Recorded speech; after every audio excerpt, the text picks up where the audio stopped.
This is Where Did the Road Go? Our aim is to explore the fringe, to be true skeptics and question openly, to investigate the paranormal, bring light to the dark corners of history, and give a voice to the shunned of science.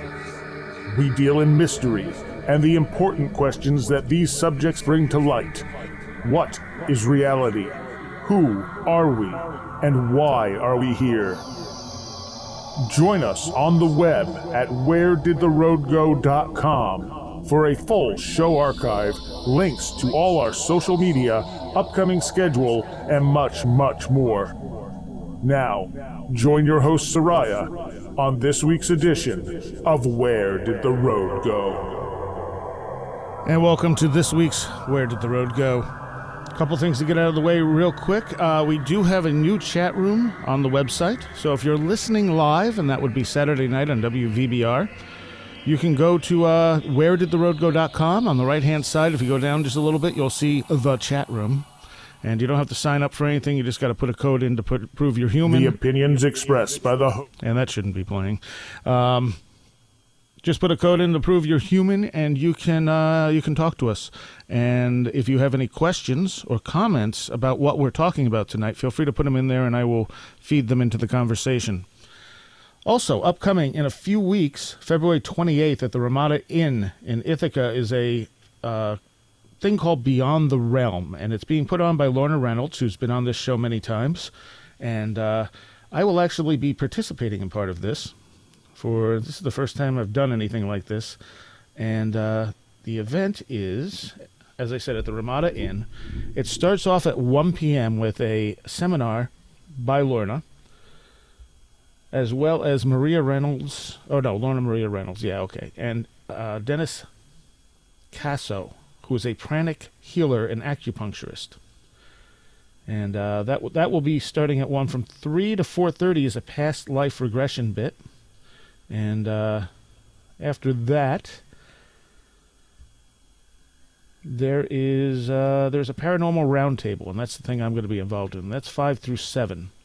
And the people involved in that will be myself, obviously, and we'll see how that goes, as well as Peter Canellis, who of Ghost Hunters of the Finger Lakes, who's been here, again, many times, Sharon Cole of the Farley Rolling Hills Asylum, Luke St. Clair, who is from Ithaca College and did a project with the Ghost Hunters of the Finger Lakes, Katie Christopher from TV's Ghost Detectives, and author of Paranormal Oddities and Government Conspiracies. So I may have some more information for you next week on that, but that is the basic rundown. It's February 28th. It's a Saturday at the Ramada Inn here in Ithaca, and the current plan is to bring some of those guests up to this show after that gets done, because it'll be done before this goes on the air. So, and next week, to follow up what we're going to do today will be Peter Robbins, who I had to reschedule from last week, but it makes more sense this way anyway. Tonight, we're going to be talking with Mr. Mike Clelland and Mr. Aaron Gulyas. Are you guys I should probably turn the right thing on. Are you guys there? Yes. And I'm here too. Hey, awesome. All right. And we're going to be exploring, at least to start, kind of the history of the UFO phenomena. And I know, Aaron, you're very much into history. Yeah, sort of professionally, so I can't escape it. And Mike, you just have a well-rounded view of the UFO phenomenon in general, I take. And I can kind of hold my own and talk of UFO history. So yes, hopefully I'll be able to keep up with you. So. Well, I think some of it's also going to be interpretation. So let's. And the thing is, when it comes to UFO history, a lot of people will say, it's the Roswell incident or whatchamacallit, sightings. The name is blanking on me at the moment. Kenneth Arnold. Thank you, over Mount Rainier. But, I mean, that's just the modern flying saucer type of thing. I mean, we can go back through the ages of UFOs. I mean, Jacques Falaise has written tons on the different things that may have been UFOs, as well as just strange lights in the sky and strange encounters. And if you go back far enough, of course, you get to the ancient alien idea. And what is you guys' take on that?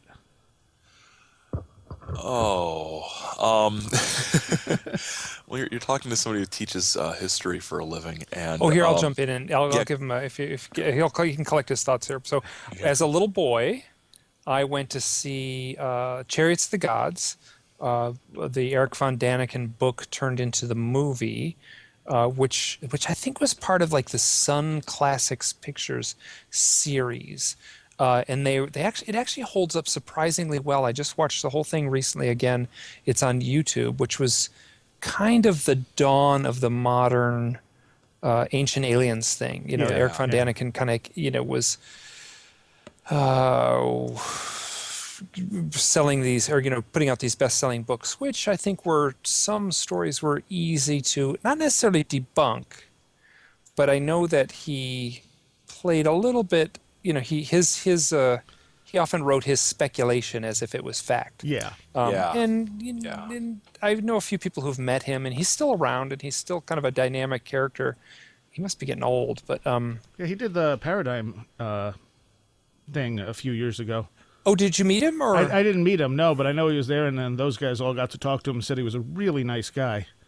Yeah, that's what I've heard also, and that he's really engaging, and he's really genuinely kind of jazzed up about this topic. And that had all the how to say it, the pyramids and the Aztec pyramids and things like that, speculating that those were actually created by visitors, ancient astronauts basically.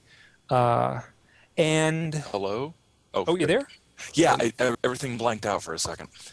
Nice. Okay, I feel like I was tapped into it at the perfect age. I must have been about 12 years old when that movie came out.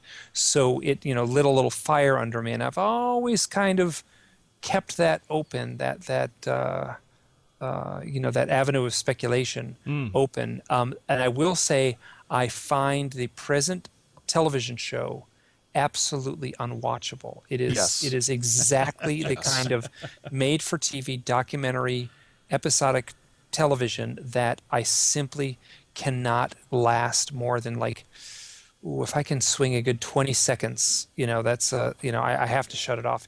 It is painful for me to try to subject myself to watching that show, and I think that show has given the ancient astronaut thing a bad name. Well, it has for me personally, but at the same time, it has given it like a giant pop culture boost. Oh, absolutely. So it has. I mean, and that's something my students bring up a lot in, especially the ancient world class, where, what I run into is I'm trying to inculcate this whole critical thinking, lifestyle in students, and part of that I use the Ancient Aliens TV show especially as a examples from that as sort of, just because we don't have all the evidence about something doesn't mean that anything that you can fit into that gap in our knowledge is necessarily true just because there's a gap in the knowledge. And I think what Ancient Aliens, the TV show, does, it just everything is aliens. Everything. Yeah. I mean, I suppose they keep getting renewed season after season, so they have to keep bringing this stuff in. But they got to find something to attach to it. Yeah. And I think I liked. I mean, I don't necessarily agree with it, but I liked the von Daniken, the book, and especially the film. I really liked when In Search Of, back in the 70s and 80s, would play around with this stuff. I think that had some charm to it. I think Zecharia Sitchin's stuff about the Anunnaki, and humans being slaves created to mine gold because for some reason the aliens needed gold. I think that's kind of where some of it started to go off the rails a little bit. And one of my biggest issues with the Ancient Aliens thing is there's a word that Asimov coined. It's a very xenolatric feeling here. It's sort of the opposite of xenophobic, where you're afraid of everything that's not yourself. A xenolatric attitude is we're really down on ourselves as humanity. So anything cool our ancestors might have done, there's no way humans, especially old humans back before there were cars and stuff, could have done something like Stonehenge. So what alien could really have done this? So there's some hints of sort of human self-loathing somewhere in here, but it's fun to think about. And they're fun ideas to play with, and it's not impossible. Right. It's just Right. that the element of proof isn't really there. Exactly. And I find interesting, one of the things that people will hold up are the gray alien-like drawings that you see in some of the cave paintings. Mm-hmm. And you also find those when in ayahuasca trips. Yes. And so it's very possible that those drawings are drawings of hallucinogenic journeys by shamans who are encountering these gray alien-like beings in an altered state of consciousness and have nothing to do with ancient aliens. Right. And there's Right. also every chance that the actual encounter with the alien, the modern day UFO abduction, is nothing more than a upgraded version of the shamanic indoctrination. Yes. So that we're just happening to see these things on board a craft where the shamans of old or the experiencers of old would have seen it in a castle or a forest or whatever their mythology may have been. Right. We're seeing it in a modern technological context because that's what we expect to see a lot of times. Just like, the shaman would have expected to experience such things in the context of a forest or a cave or something. I'm not as up on the DMT spirit molecule, Terence McKenna, Rick Strassman stuff as I sometimes think I should be. And one of these days I'm going to block off a week and just read a whole bunch of stuff and find all those Terence McKenna lectures and shows that are out there online and just sort of, dive into that. But just reading some of the essays in Archaic Revival is about as far as I've gotten. But it's honestly, I think some of that stuff is way possibly more fruitful direction to go than looking up in the sky and wondering when the aliens are going to come back to us. Because things like chemicals and hallucinogens, we can get more direct evidence for how those things work. And with all these stories like the alien-like creatures that people have seen during these experiences, I think that's a fruitful avenue for discussion. Yeah, absolutely. And of course, as you say, we put it in this technological thing now, and when you get to the Bible and you get to these other, historical documents that have encounters with, fairies or angels or demons, and that's maybe the same phenomena as Jacques Falaise long ago pointed out as the UFO phenomena is now, but with a different face to it. Yes. And actually, Strassman's latest book, which I'm going to have him on for in the spring, he speculates that some of the visions in the Old Testament may have been related to DMT journeys. Huh. Interesting. Sure. And I don't. That's that's an amazing and I almost want to say fun avenue of speculation. Going down those roads because as you mentioned that in the Ancient Aliens thing when everything is aliens, everything they point to is aliens. And if you've gone to a UFO conference and hung out with, either researchers or, the people who've had the direct experience of contact, I would say, the conclusion is everything is aliens. I mean, every conspiracy is tied into aliens from JFK to who knows what, to Star Wars, to everything, to modern Hollywood. Everything is somehow being, the puppet masters are aliens, sort of, behind everything. So, in that sort of the blending of the DMT thing is an interesting way to look at the, the Old Testament. And I would say, quite, I'm very, very cautious here that, anyone who's doing that kind of research, like Rick Strassman, the fact that he would come up with and I don't know his research, I've only read the initial spirit molecule, but that he would come up with parallels between Old Testament visionary experiences and DMT, doesn't surprise me, because he's on that train Right. in a way where everything is DMT. Yeah, and it's it makes sense. I mean, it makes sense in the sense that the DMT thing and looking at religious experiences of all kinds from a variety of cultures through that prism. What I like about it is, regardless of whether or not that's actually what happened, and I'm not sure we can ever really conclusively know, it's a nice sort of step away from the more sort of concrete, rationalistic, materialistic. So, so and so not Jehovah.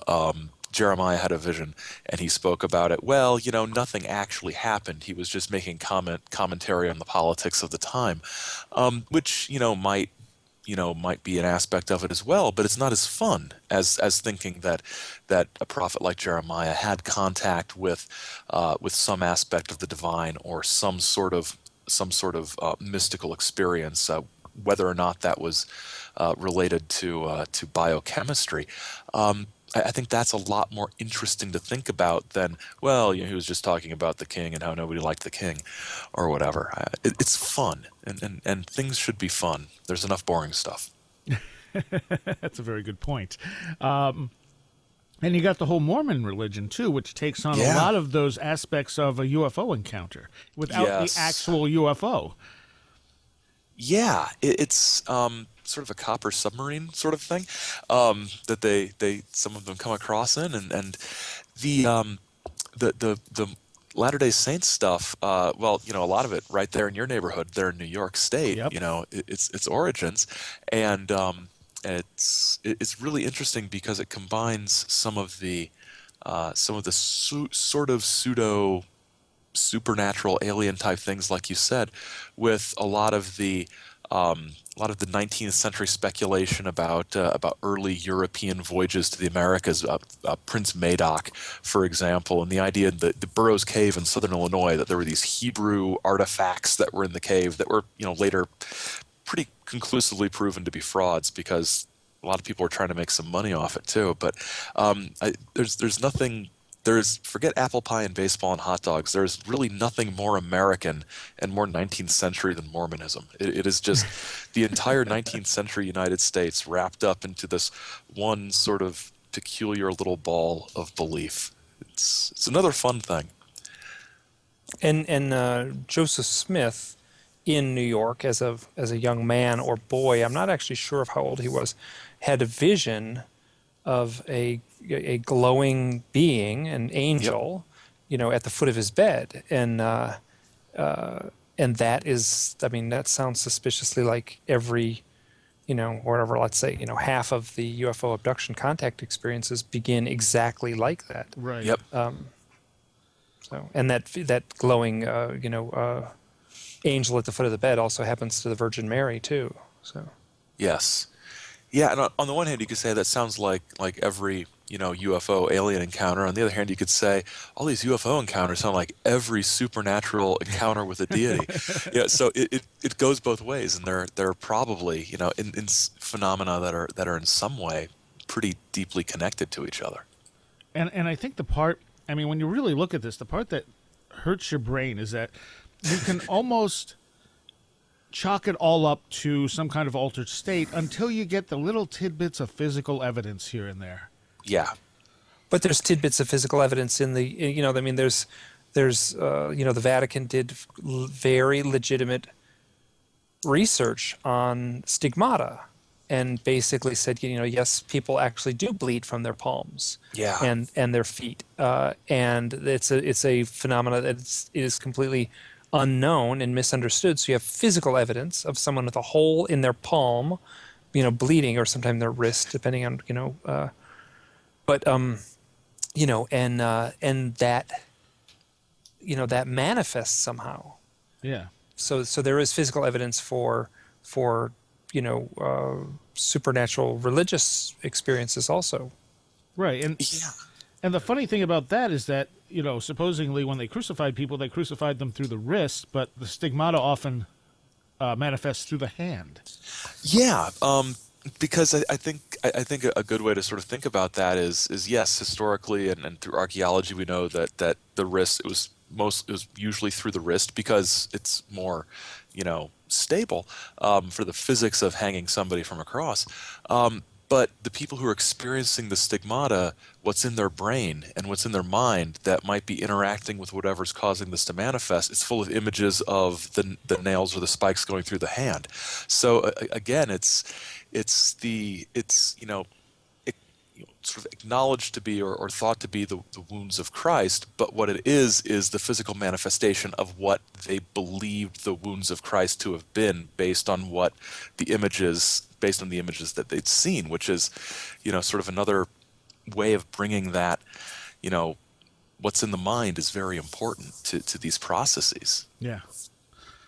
All right. So when we move up, we get to the Middle Ages, and you got a lot of lights in the sky, a lot of shields floating over battlefields and things like that they didn't necessarily think of course, as alien spaceships as much as signs in the sky from, God. Yeah. Yeah. Or Satan. Yeah. Depending on what the sign sort of might have meant. There's a lot of this, and sort of connecting to some of the stuff that's come before here.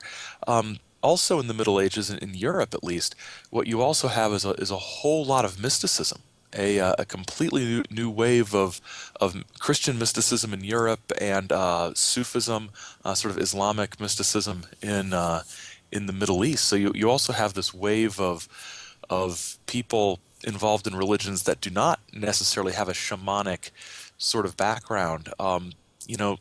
People experiencing what they interpret to be a direct connection with the divine, combined with the signs in the heavens that we see. So it's a very period where the weird was definitely active. True. And Mike, do you have any comments? I know almost nothing about that chapter of things except for some Renaissance paintings that are interesting. Yeah. And then there's Jacques Falaise's book that came out, Wonders in the Sky, I think it's called. Wonders in the Sky. Yep. With Chris Albeck was a co-author. Yeah. And I have that on my shelf, and I tried to read it. It was, I don't want to say it was boring, but I mean, it was this huge, thick book, and they get their point across so conclusively. Yeah. You just have to kind of leaf through it and open it anywhere, and that's kind of how I ended up reading bits and pieces of it. And it was just like, well, there's like one more story, and it's like one story after another story after another story of exactly that. These apparitions in the sky, or these things that sound suspiciously like UFOs, though their phraseology would make it sound a little bit more like a Miracle. a sign from God. Yeah. So. So I can't really speak to that, except that the literature, or let's say the historical record, is full of it. So, yeah, and honestly, prior to the Enlightenment in the 1700s, early to mid 1700s and onward, what we forget, since we're all sort of children of the Enlightenment and the post-Enlightenment age, is that there was a time when the sort of rational Aristotelian things are either this or that, they are real or they are false, everything can be proven logically. There was a time when that wasn't what was going through people's minds. The world of the supernatural, whatever they perceived that to be through whatever cultural filters they had, that was reality. The supernatural was natural, and we sort of lose that as we transition from the medieval and through the Renaissance and into the Enlightenment. If you could see me, you could see I'm doing my classroom big sweeping hand gestures to demonstrate the passage of time right now. But it's really we lose that, and we get to this point that I think that, as we'll see, as we go on, infects what we might call ufology today, which is this overwhelming desire for evidence, for not just for evidence, for proof, for conclusive proof that whatever people are experiencing can be narrowed down to one particular explanation. And it's important to remember that there was a time in human history when that simply wasn't something people were looking for. True. One of the things I do find interesting when we delve into the past is the Indian legends of the Sky People. Yeah. Because that one's, if there's any proof of ancient aliens, I would say that would be where to look. The Native American Indians, or yes, the Indians? The Native American Indians. because you have so many tales that are so specific about these sky people who came down from the sky, and it's not something where we're reading something from 2,000 years ago that could be translated 100 different times. This is something they've passed on in narratives the whole time that doesn't seem to have changed a whole lot. Yeah. And this is this is something that I'm not very good at speaking to, and I know that there's a woman named Artie Six Killer Clark, who wrote a second book just came out on exactly that, and she's lots of very, very powerful stories. Some of them handed down through oral tradition, and some of them happening, right now in present times. Yeah, there's the stories of the sky people, and there's always there's not always, but there's also a great deal of sort of origin stories, creation myths, sort of things with the people, the nations, the tribes talking about emerging from underground as well. Right. And so that's the Hollow Earth people have always sort of latched onto that and said, look how far back this goes. So it is interesting because those stories have those oral traditions are very strong, and I think it's not many cultures where the oral side of it has persisted as long as it has in Native American culture. So it's definitely an angle that's worth exploring. And you mentioned, emerging from underground, we find all these underground cities in places like Turkey near Göbekli Tepe, like Cappadocia and stuff, that are massive structures, literally cities underground. Yeah. So who knows what else is out there we haven't found yet? That's what I tell my students. It's like, I'm not saying that, we're going to find that the next edition of the textbook is going to have a completely different first half of it because we discover, 5 things that change everything we think. But every year there are archaeological discoveries that adjust the timeline and give us little clues about the deep past that we don't find or that we hadn't previously found before. So I don't think while I think it's really, really a long shot, there's going to be any sort of conclusive proof of extraterrestrial influence on the ancient past. I think and most professional historians and archaeologists acknowledge there are things we don't know, and we might be surprised by what we find at some points in the future. I would think we would need to find a rocket or spaceship buried in an unopened tomb somewhere deep in the earth before we could say, okay, someone who was technologically advanced came here. It's going to need, extraordinary claims require extraordinary proof, right? So it's going to need to be something besides, this hieroglyphic looks kind of like a space helmet, so it's a tall order. And there are a few of them. There's the Mayan Pascal, was it? That had the king that looks like he's in a rocket. Yeah. So this is something that always bugged me about the Von Daniken thing has bugged me recently, let's say, is that in the movie Chariots of the Gods, they do this little cross editing where they show the Mayan images, and they kind of have little helmets on, and then they it's kind of flames coming out the back of their craft, if it looks like, and they're got a control panel that they're it looks like they're got buttons and things that they're levers that they're using, and the modern UFO lore, talks about people in craft without buttons, without levers, like these incredibly Spartan interiors where there's seems to be direct thought to control the craft. So there's no buttons to push, and there's no, if flying saucers simply don't leave a big explosive trail of exhaust the way the space shuttle does. So, and they don't, tend not to wear helmets. That was very interesting that the Von Daniken was framing things exactly, our astronauts in the 1960s, flew in rocket ships that, propelled giant, smoking, belching flames out the back end. Right. And they wore helmets and they pushed knobs and levers, and that's what that image, that Aztec or Mayan image, and I think we were referring to the same thing. It looks suspiciously like a 1960s interpretation of an astronaut.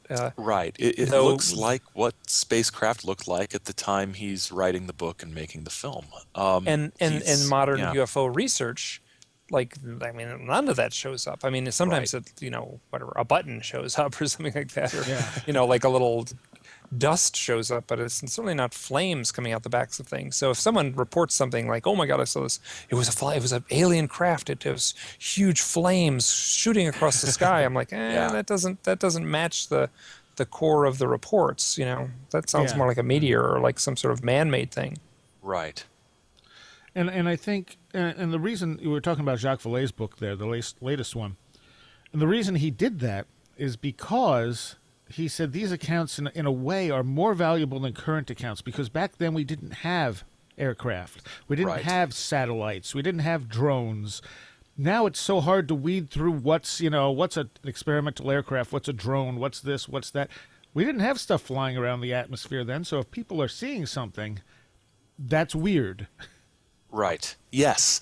And it's as far as we can, or as close as we can get to almost being untainted by modern UFO lore as well. People weren't looking for flying saucers. They weren't looking for craft from other planets. They were just reporting what they saw or putting their own spin on it that reflected their context.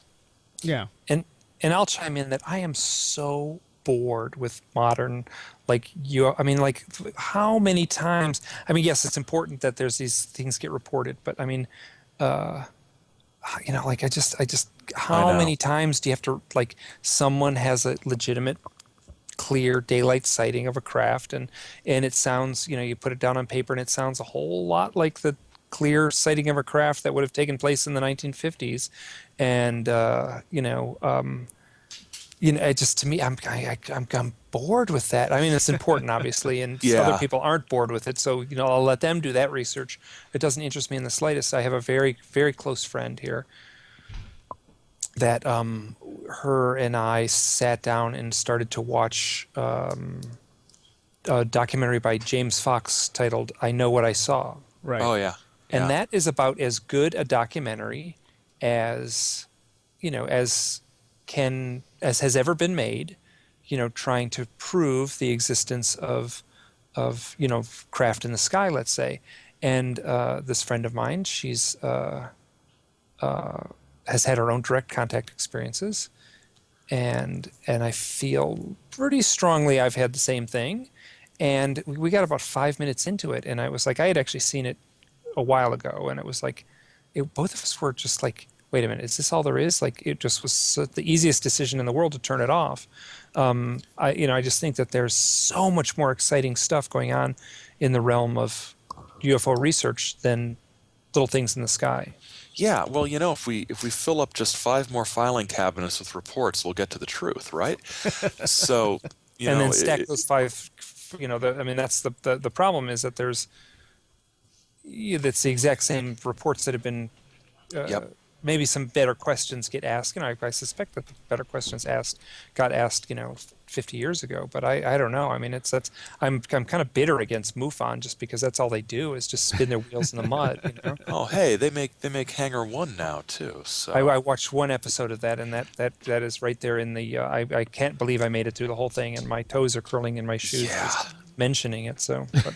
I watched one of them, and then I read something online about basically what really happened on that case, and the differences between what were on TV and what the actual case that MUFON investigated were it was a big enough gap that you sort of really wonder what the point of it all is, and then you realize what the point of it all is, and you die a little inside. At ratings. It's like, oh, geez.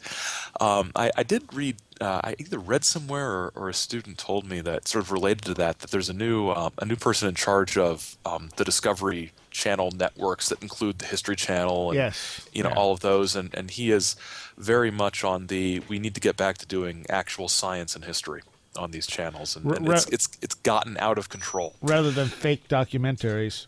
Yeah, well, 5 different shows about 5 different groups of weirdos all living in Alaska, and ice road truckers, Well, things like they that. also had their fake mermaid documentary and another one Yeah, with a shark, mega shark Shark or something Week. like Yep. that, which was not even. It was all made up.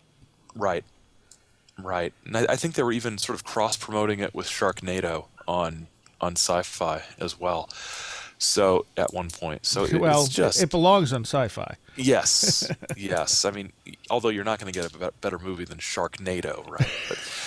But it was it was fun. But yeah, it's I think they're I don't know. It's gone too far. For as goofy as some of those episodes of In Search of and Unsolved Mysteries were back in the 70s and 80s, They hold up. They hold up beautifully. They hold up as well-made documentaries. Yeah, they yeah. do, and Yeah, I just felt like I was treated like a grown-up watching those. yeah. And now watching the modern ones, I feel like I'm treated like a 9-year-old. Yeah, yeah. They have to keep reiterating everything, and pushing. And they their do that point because through. there's commercial breaks, Yeah. and they just have to. If you're surfing the channels with your clicker, you have to know what's going on when the commercial ends, because Right. they figure you've just popped in the middle.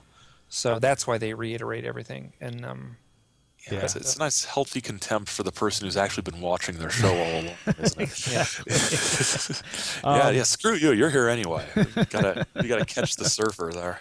So, if we move on a little from the Middle Ages, we come to the 1800s, and there's a lot of interesting stuff that happens in the 1800s. Whether you look at the really strong reports from the fairy faith in different Celtic countries, and if you look at like the airship phenomena that was happening, again, we didn't have anything really in the skies, and the fairy thing, although it on first glance looks completely different, Jacques Falaise, had that revelation at some point and said, "Oh my God, this is the same thing.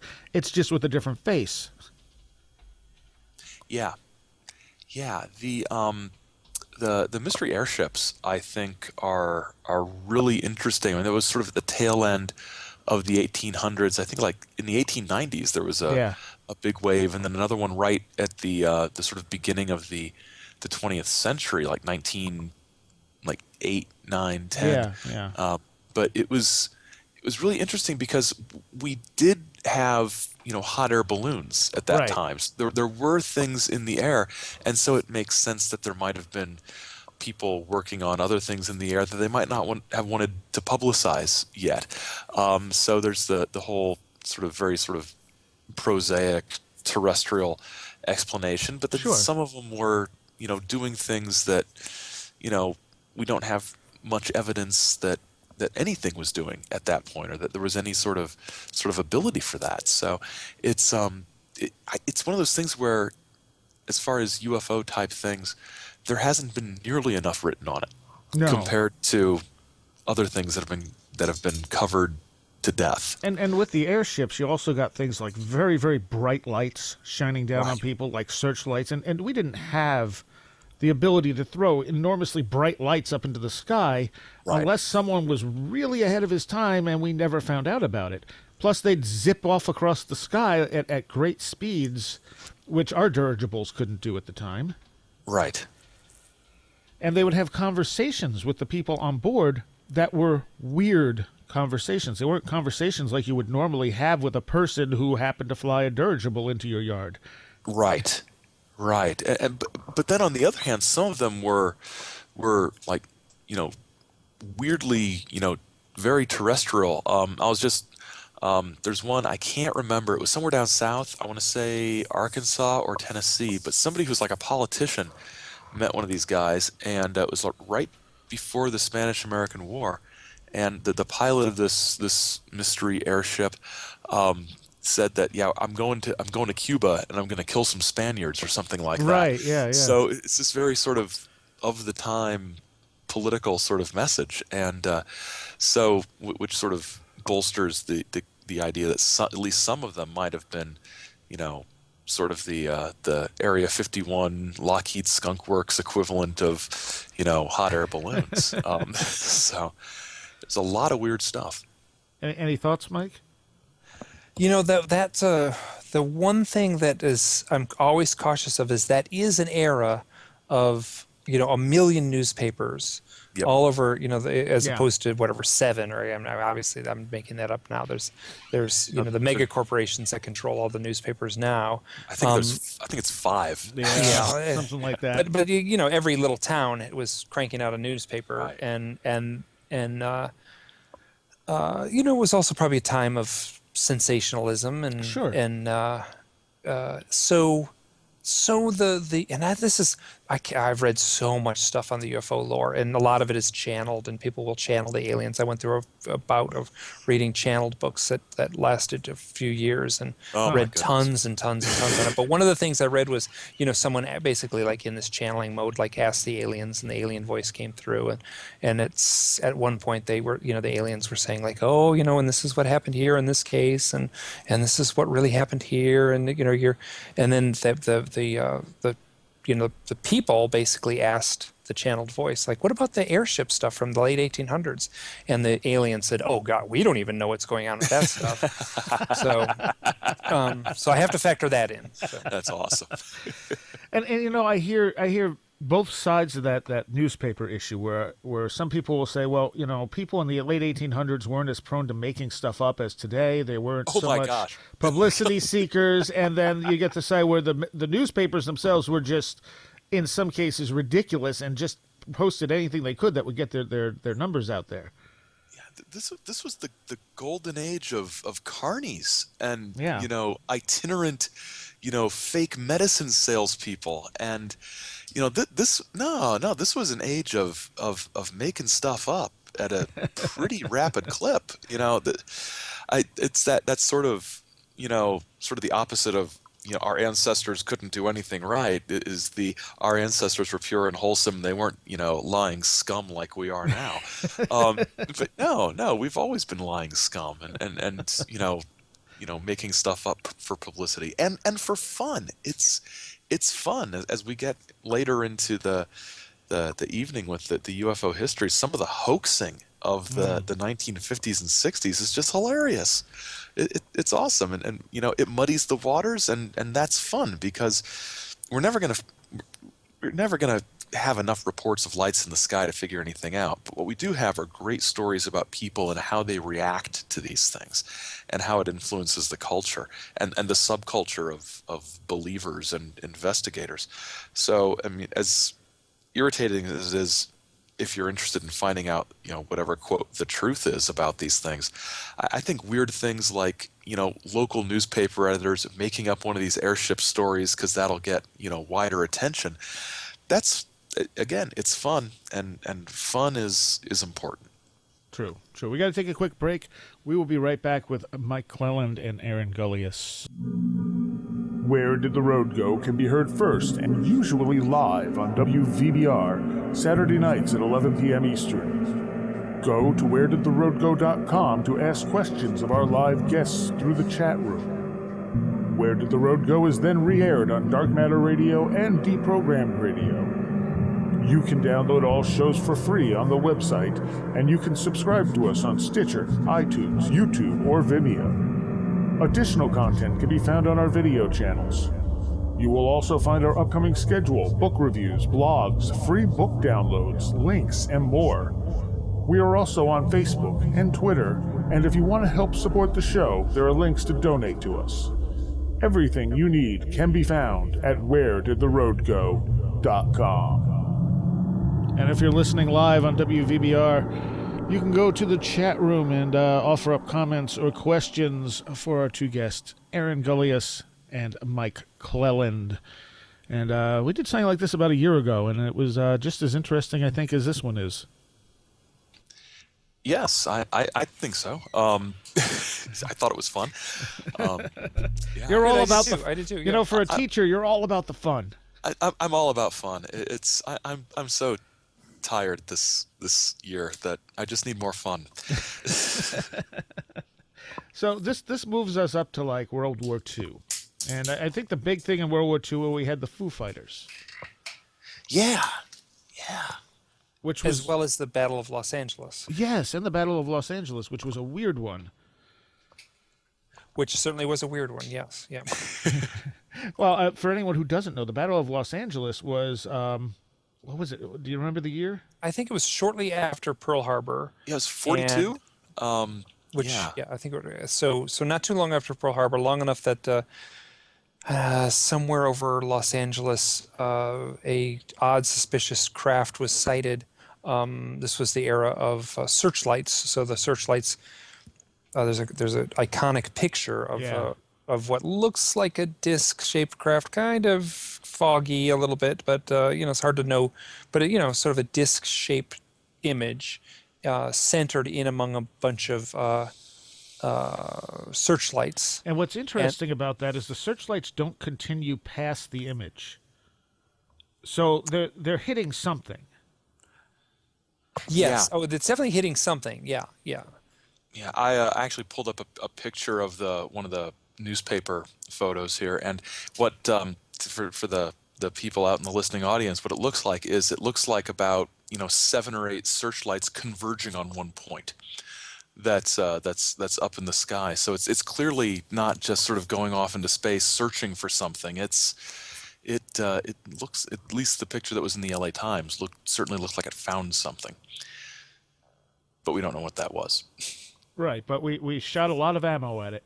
Yes. And I think that was some of the first fatalities, in the war took place, I guess, on, whether there were very few fatalities took place on mainland soil here.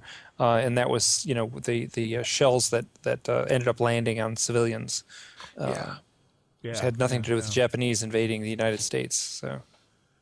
Yeah. But and there was never a good explanation. I know some people have said that they were blimps, which makes for an interesting explanation. I don't think that's out of the question.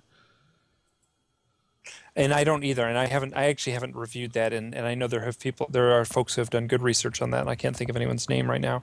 So that and the Foo Fighters, which I can't remember. There's a guy who did UFOs in World War II book. I can't remember his name, and he sounded fascinating. And I never read that. It wasn't Mac Mahoney, was it? No, I think he did UFOs during wartime, which he certainly covered the Foo Fighters thing. But I know there's a guy who did a specific Foo Fighters book where he looked at the documentation, the open record of what was written.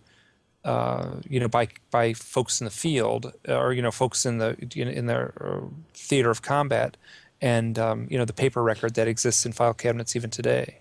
And of course, the Germans thought it was secret projects from the U.S., and the U.S. thought it was secret projects from Germany. But they were these objects that were flying right past our planes, zipping back and forth way faster than we could. Yeah, it's very strange. And like you said, what's interesting is that there were both sides thought were experiencing these things and thought the other side was behind it. It's very very interesting. The government, I think the CIA looked at it, that Robertson panel that looked into a lot of things, and a lot of talk from experts that was similar to St. Elmo's fire, sort of an electromagnetic sort of thing. But and I would add that any pilot who has seen that would know exactly what that was. Yeah, and I've seen it in different. I worked a lot in high elevation, mountaineering type stuff. I worked teaching mountaineering for a while, and there was very rare occasions when you would get the perfect weather conditions where metal objects could have a sheen or a glow about them, and or make a little buzzing noise, and it was very clearly like some sort of static effect. I mean, you could just sense it, Yeah. So and that what the people are describing. I wouldn't, whatever. You're not going to sense. You're not going to mistake a static apparition. That's you're the same. You're not going to mistake that for exactly the secret weapon of the Nazis, basically. Right. So. And there are sometimes, I mean, if I'm remembering right, it wasn't just harassing pilots. On ships, people standing guard on ships would or standing watch, not standing guard on ships, would see this and they'd watch it for like half an hour, 45 minutes, while it sort of hovered off in the distance. So it was a pretty varied phenomenon. And the weird thing is we don't get reports of it anymore. We only got them during World War II. Yeah. Well, we certainly get reports of orbs flying Yes, around. Yeah, but not like the Foo Fighters. And you got to wonder why. Well, there's the phenomena itself is evolving, is why. I would probably agree with that. Either that or they were time travelers looking at us during World War II. Yeah, that's. I mean, if you accept the oh gosh, I'm sort of shocked and saddened by how quickly I was like, well, yes, if you accept the time travel theory, but if you do accept the theory that some of these things might be, transtemporal in nature, then I mean, it's an awfully important time period in human history to check out. So, Sure. So that makes sense. Of course, then that draws the question of, well, where are these strange time traveling blobs during World War I or now, or during anything else? Because exactly, it's kind of hard to be sort of self-consciously walking around thinking we're living at the most important point in human history, but it's all important at some point. So that's another idea that these are maybe not time travelers, but maybe time traveling probes, sort of just like the Mars rover, but for time, that were sent back to record things or something. I also appreciate the fact that in the original Battlestar Galactica, they kind of gave a nod to the Foo Fighters. Yeah, I remember that.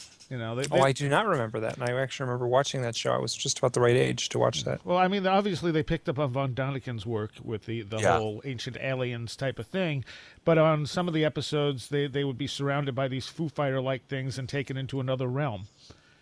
And I always appreciated the fact that they threw that in there, and they never really connected it to where the inspiration came from, but it was still interesting.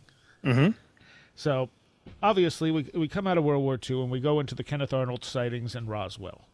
Yeah. And Kenneth Arnold sightings, there's not really a lot of dispute that he saw something. It was something odd. And, I mean, I don't know that there's any good explanation for what he saw, unless you want to say it's an alien craft or whatever. But, I mean, I think he genuinely saw an unusual phenomena. Yeah, and Kenneth Arnold was a pretty savvy guy as far as playing the media. He gets hooked up with Ray Palmer from Amazing Stories, and they just sort of go with this thing. And a few weeks before Palmer or Arnold, and a few weeks before what would become the Roswell event, you have Maury Island. Out, a few out days in Washington before. State. Just a few days before.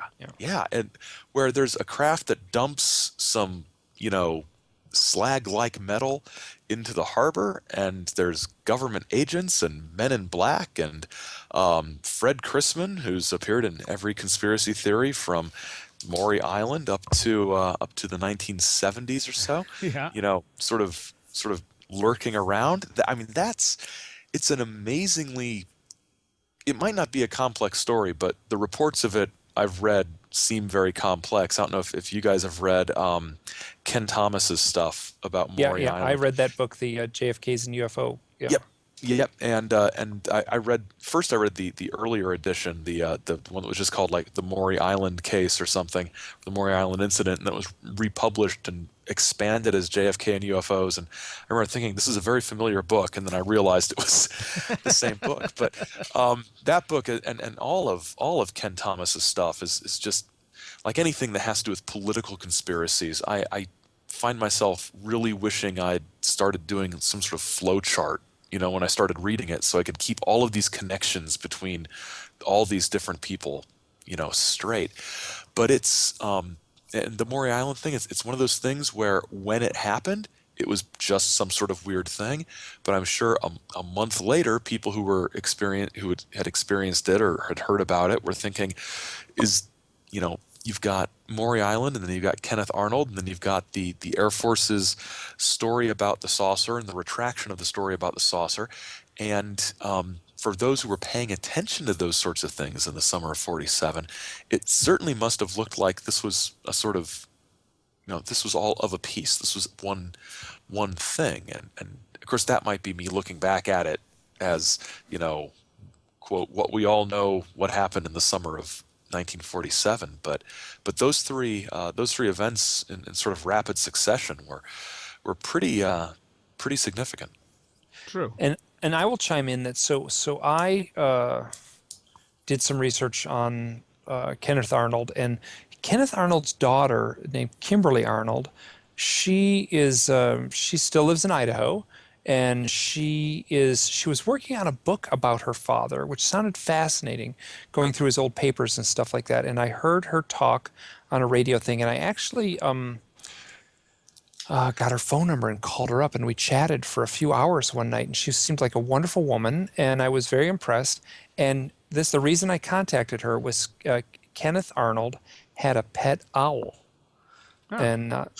And that was, and it was, so I got to hear the story where it was his daughter, Kimberly Arnold, found, I think they actually saw it falling out of a tree, or they found it on the side of the road, a little baby owl, and they brought it home. And Kenneth Arnold built an owl cage. And this was actually very touching and telling about, I mean, by all accounts, Kenneth Arnold was a upstanding, honest man. And his daughter, Kimberly, said that, he built a cage, and there was like a little pause. I heard her, she said this to me directly. There was kind of a pause, and she said, and you know what? That was the most beautiful bird cage anyone could have really ever built. She sort of praised her father, saying he built this really beautiful bird cage for this owl. Eventually that owl got taken to the Boise Zoo. It was a great horned owl. Now, this is going to make no sense to anyone unless they know my backstory, where I've been sort of obsessively making connections between owls and UFO reports and stuff. So that got me interested. And so I dug into Kenneth Arnold, and I want to be very cautious how I say this, because this is just me riffing in a way. Kenneth Arnold had multiple UFO sightings, lots of UFO sightings, not just that one. He was,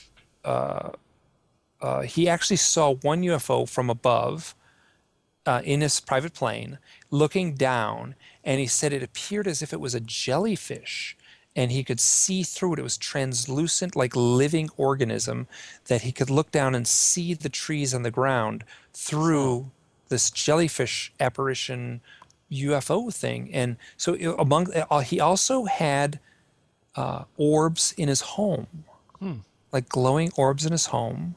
He was fascinated with synchronicities.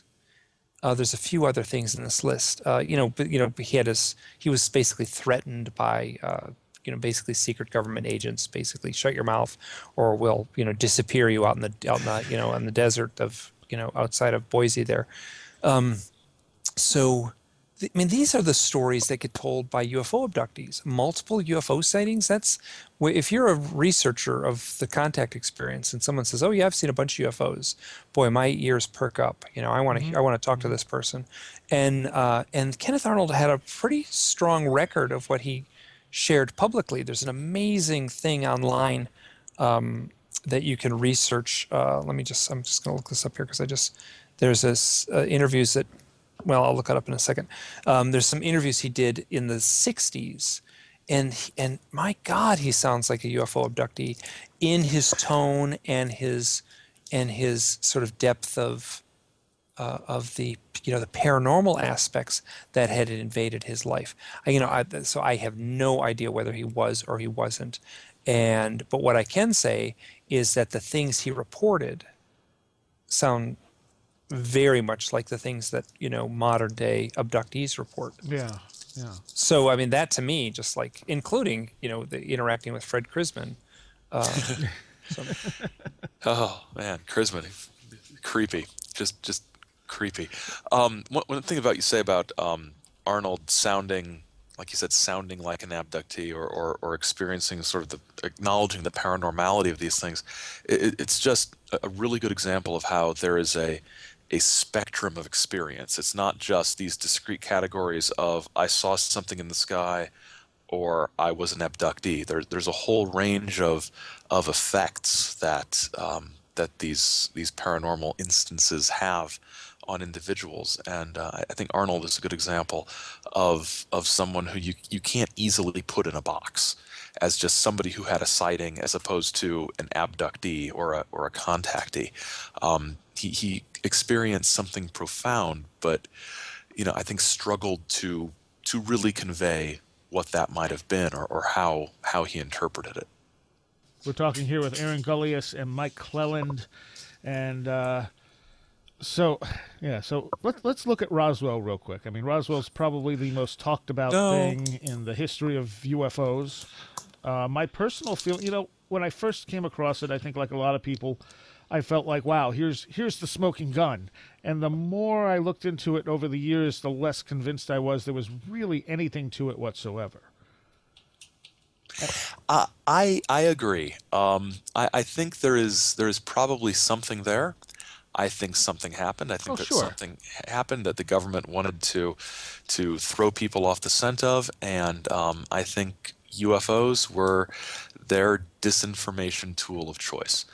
I'm not sure I'm on board with the sort of extremely detailed account of that Nick Redfern comes up with in Body Snatchers in the Desert. Right. But I mean, if you just look at the circus that surrounded Roswell, especially since the late 80s and oh my gosh, 1997 with the 50th anniversary, and this week with if you've been following any of the thing about the Roswell slides that are supposedly gonna be revealed. They revealed that they're going to reveal information about the slides, but apparently because they couldn't get, and just from what I've heard, whispers around the interwebs here, that they really don't seem to have gotten anybody in the States media-wise interested in this. So they're lighting out for Mexico City and Jaime Maussan, who's been involved with some of the most outlandish frauds in UFO history, and some of them have hitched their wagon to this guy. If I were the Air Force and I'm looking back on whatever I wanted to keep quiet that was going on in Roswell, I'm just sort of sitting back, lighting a cigar, and doing my evil bad guy laugh at how well we've muddied the waters of anything, knowing anything that might have happened. It's hilarious, and I greatly look forward to Cinco de Mayo when they do reveal whatever it is they think they're going to reveal. I don't think that anybody is necessarily acting with any sort of malice with these slides. I think, like a lot of Roswell things, people have such enthusiasm and pre-existing belief about what it must be that they will latch on to anything that seems to bear that out. And like everything that I've been talking about here tonight, it's just fun to watch. It's just going to be the biggest sort of disaster you've ever seen, and it's one of those great disasters where nobody gets hurt or killed, and you just see people embarrassed, and losing their money, which is the best kind. I always thought that John Keel's theory of it being a Japanese Fugo balloon had a lot of steam behind it, because it explained a lot of what was going on, and or what was seen. Plus, it was something that the government was trying to keep quiet.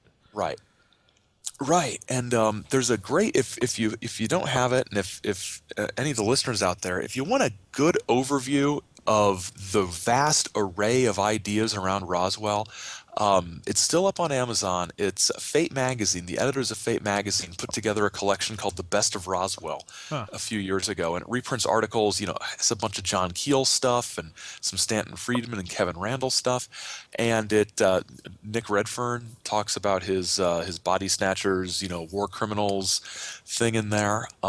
It's a really good overview of the different theories that have gone back and forth and how those have developed over the last 20 years or so.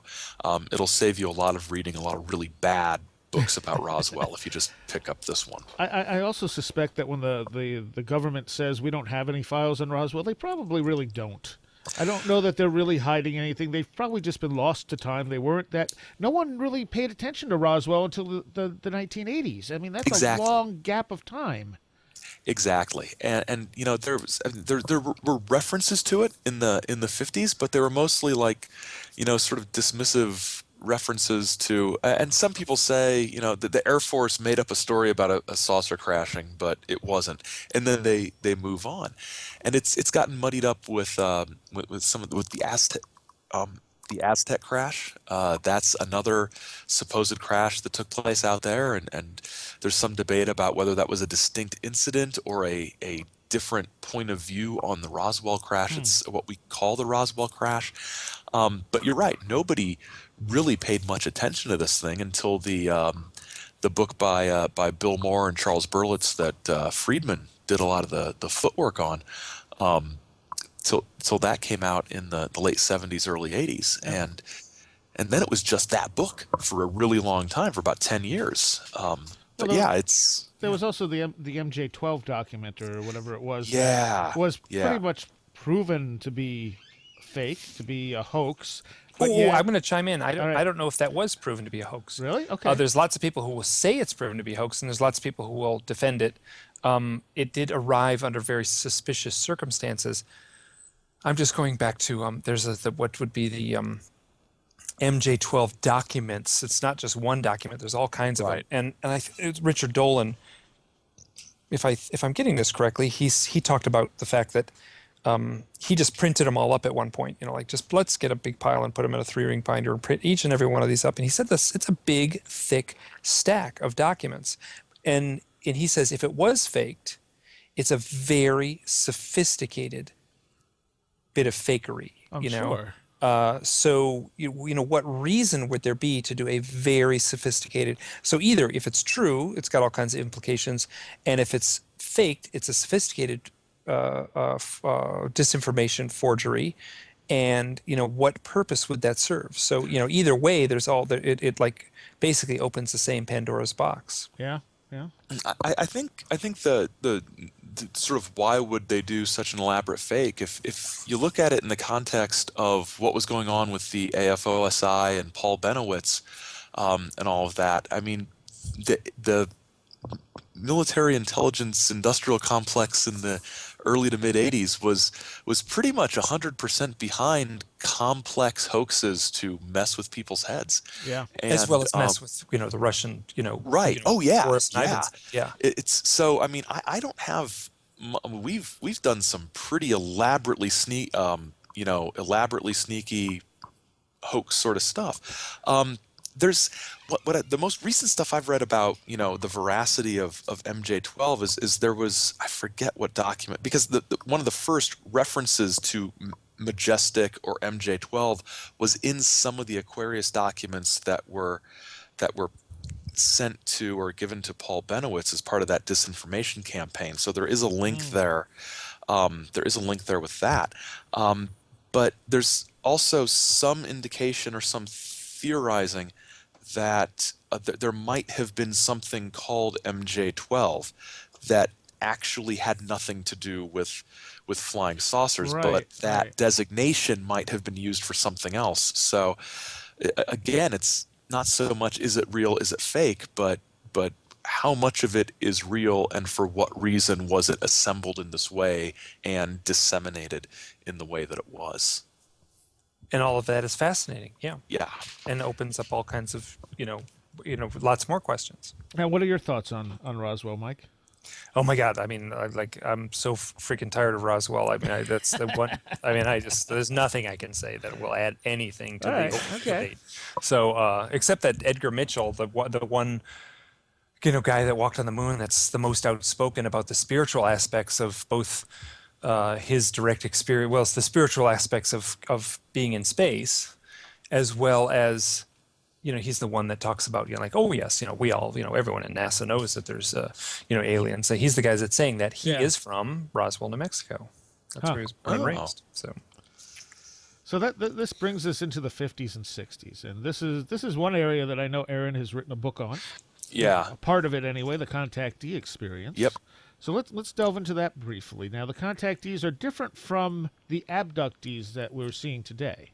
Yeah, the contactees, it's a broad category. The sort of stereotypical contactee is somebody like George Adamski, who had physical face-to-face meetings with beings from other planets, usually in our solar system, that were human, that were very much like us, but who had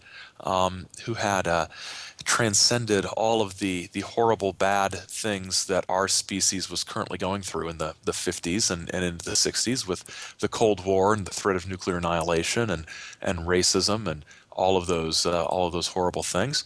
And had come out the other side and were here to not make everything better for us, but for the purpose of showing us that there was a better way. It's another example of this xenolatric, almost a flagellation, beating ourselves up because we're horrible, we need the gentle, peaceful, long-haired hippie space brothers to tell us how to get out of the cosmic kindergarten. And move on to the next phase, and a lot of it there was a lot of in the midst of all the contactee talk about aliens, a lot of socio-political commentary on Cold War America and the Cold War West in general, and all of that was existing alongside the very sort of stiff upper lip and staid and boring efforts of groups like NICAP and APRO with Donald Kehoe and then Jim and Coral Lorenzen, who ran APRO, to basically collect filing cabinets full of sightings until there would be, I don't know, some sort of critical mass where the Air Force would suddenly throw up its hands and go, "You got us. We've been hiding it all. Here's what's going on," which we're still waiting for.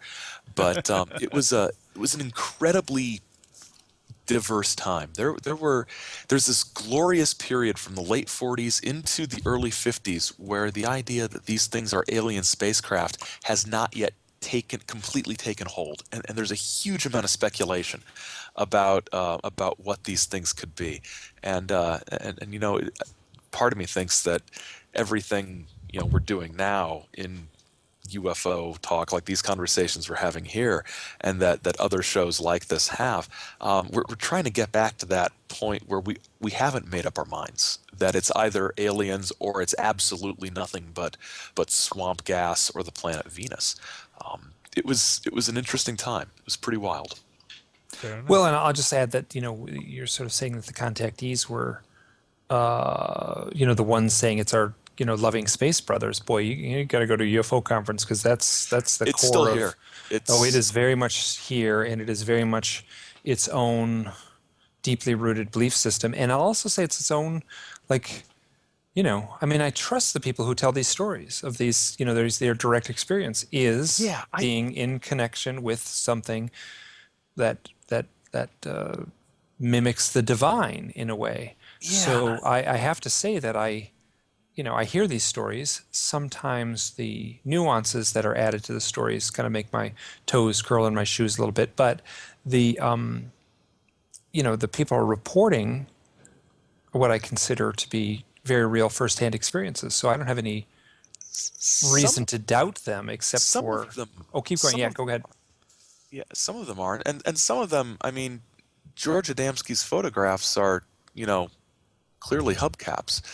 So there's also. Oh yeah, I'm not defending George Adamski, but I'm saying that there were others that were that something had happened to them, and they might have been framing it in a way that they could, that made sense to them, and others were using it as a means to disseminate, like I said, these sort of more down-to-earth socio-cultural messages of peace and love at a time when that was a message humanity probably needed to hear.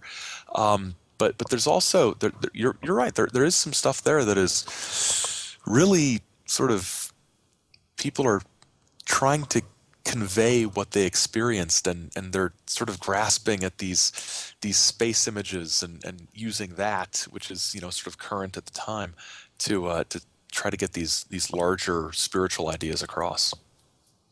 And correct me if I'm wrong, but Adamski's first draft of his book actually didn't involve space aliens, but wasn't it some kind of religious context?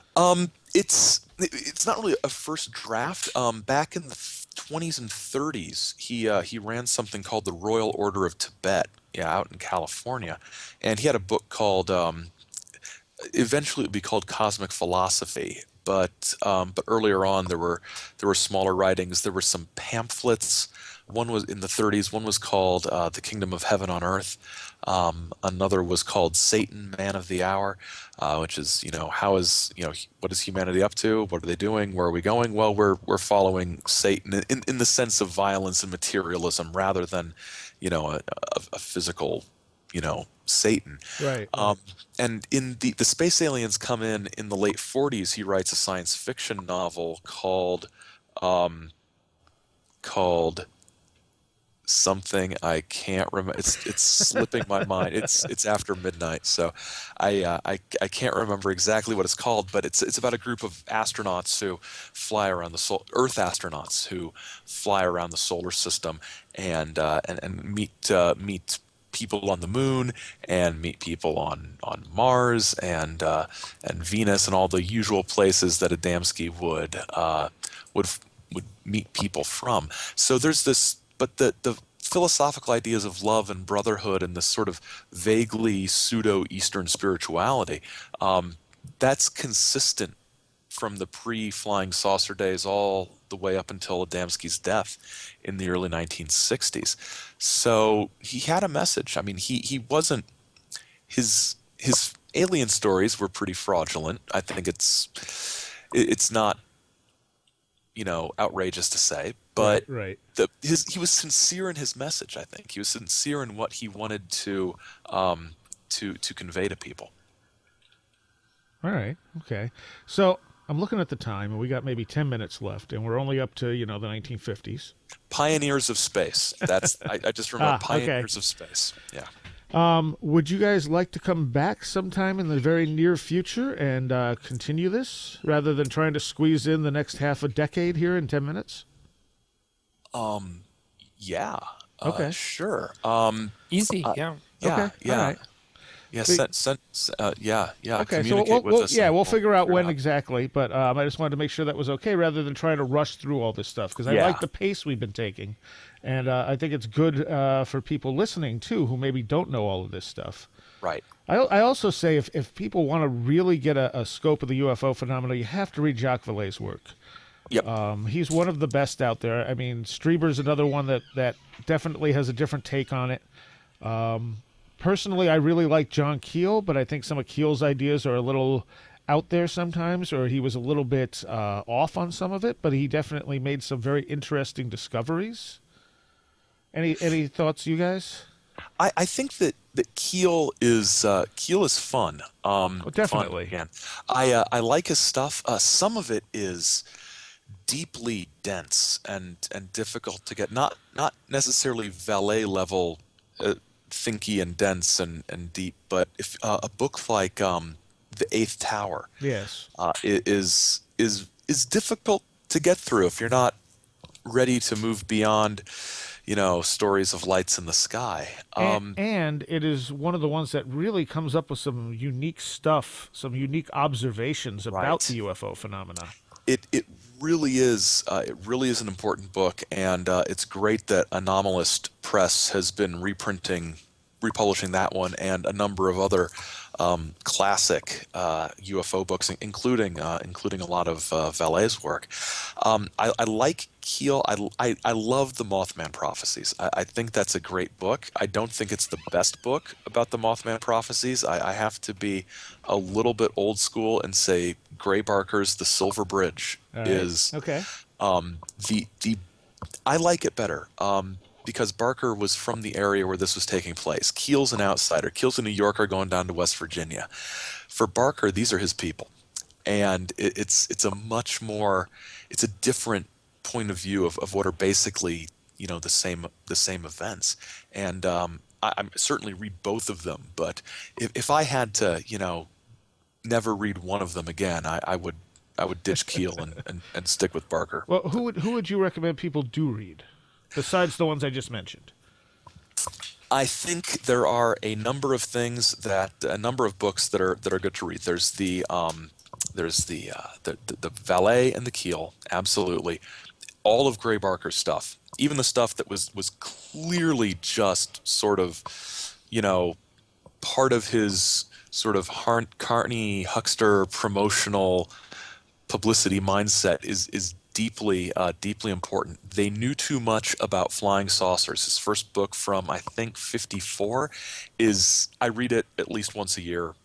It's great. If you want to see the earliest ufological origins of the Men in Black, not counting them showing up at Maury Island, but where UFO people started talking about the Men in Black, that's where to start. Other ones that are absolutely crucial, Greg Bishop's Project Beta, his investigation of or his examination of the Air Force Special Intelligence people, planting stories in the mind of a guy named Paul Benowitz in New Mexico in the 1980s.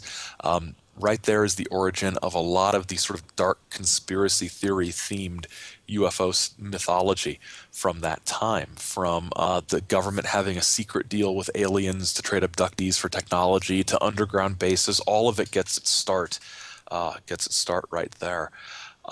Not strictly UFO related, but John Ronson's The Men Who Stare at Goats is really crucial for understanding, I think, the way that at least certain aspects of the U.S. military have had a sort of conflicted but very strange relationship with the paranormal over the years. Just off the top of my head, those are ones that I would absolutely send people to. And Mike, what about you? Well, it's interesting. You that whole list you just rattled off, Aaron. None of them were abduction books. No, I don't like abductions. Oh, that's okay. That's all I focus on. I'm just like, if it's not an abduction story, I just like, lights in the sky, yawn, like someone talking about their direct contact experience. I'm fascinated by it and drawn into it. And this is why I think you two make a good That's team what I was going to say. this. I don't have to talk about abductions because Mike's here. Right, so. exactly. Hooray. You got it all covered, basically. Yeah. Yeah, well, I mean, which they talk a little bit about abduction, but there's a trilogy of Jacques Falaise did, and I think they were released in the 90s. One's called Revelation, Dimensions, and Dimensions is one of my favorites, and Confrontations, I think, is the other one. And Confrontations, yeah, that's the three. Those three should all be read, and basically as one big long book. And I think Dimensions is an updated version of Passport to Magonia. No, I think that's the one. It has some of the same material in it, but it's a completely different book. And I was actually going to say, over Passport to Magonia, Dimensions takes that idea and really expands it out a lot more. Okay, good. Okay, so if you're going to read one Jacques Falaise book, I would say Dimensions. Yes. Yes, and then Communion by Whitley Strieber kind of needs to be read regardless, just because it raises many more questions than it answers, and all those questions are important. And it's hard for me to really, I have got so many first-person UFO abduction books on my shelf, and it's hard for me to recommend one over another, and I'm drawing a blank now on one that I would recommend. There is a book by Bud Hopkins called Sight Unseen. That was his last. Yeah. Is it the Hudson Valley? No. Sight Unseen was kind of. It was his last book before his memoir. That he published, and he published it with his wife Carol Rainey, who has since sort of come out of the woodwork and kind of been, hypercritical of his methods. It's been wild, yeah.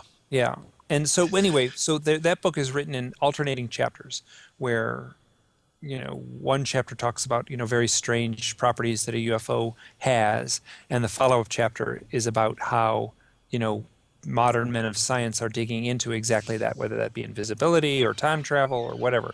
So I just skipped all the other ones. I just focused on the actual the events and not the speculation on what science is doing right now. It was a departure for him, for sure. And it was he gets a kind of a bad rap for being never straying from the the core of the UFO contact experience. It has a certain, it plays itself out in a certain way, and which I don't think is true. I think that's almost like people have wrapped that mystique around him, and then maybe when he was doing like radio interviews and things like that, he stayed on that. But that book was, I agree, like a very powerful departure where it's this case study after case study after case study of the weirdest stuff.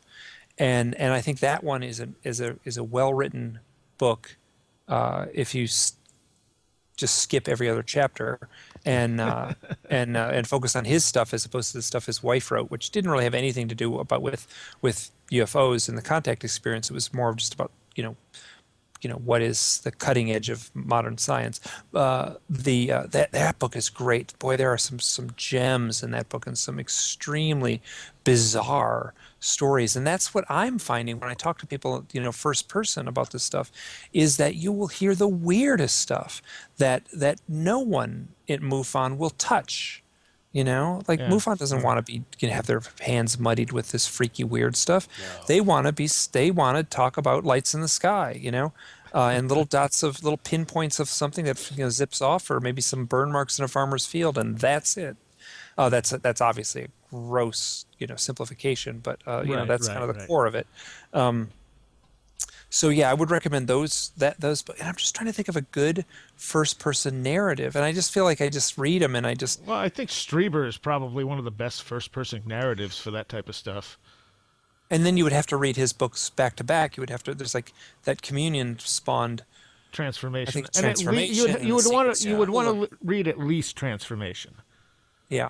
I think those two go together very well, and he definitely fleshes out the ideas that he starts with in Communion. At the very end of Transformation, the book ends with 25 questions, challenges to science, and here are the 25 questions. I can't think of them off the top of my head, but they are still completely unaddressed. No one's talking about them. No one's talking about them at the UFO conferences. Nobody at MUFON is talking about them, and that book is now getting close to. Transformation was written right after Communion. Yeah. So it's got to be getting close to 25 years old, that book. And those questions are unaddressed, and they're very profound, deeply spiritual, and coming from a place of say what you will about him, and whether you want to call him a hoaxer or whatever, or which certainly a lot of people do. They don't have any, but those 25 questions are not it might not be 25, it might be some other random number. But, right.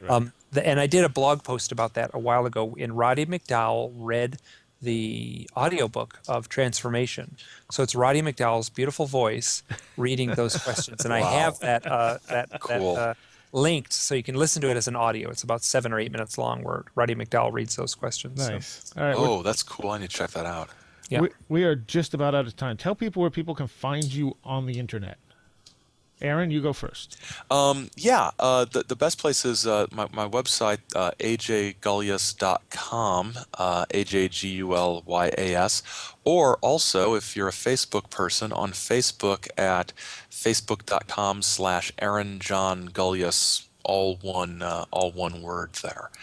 That's sort of my news and updates Facebook page. Right. And you have the book on the contactees out. You have a book called The Chaos Conundrum, which is excellent and spans a whole bunch of different stuff.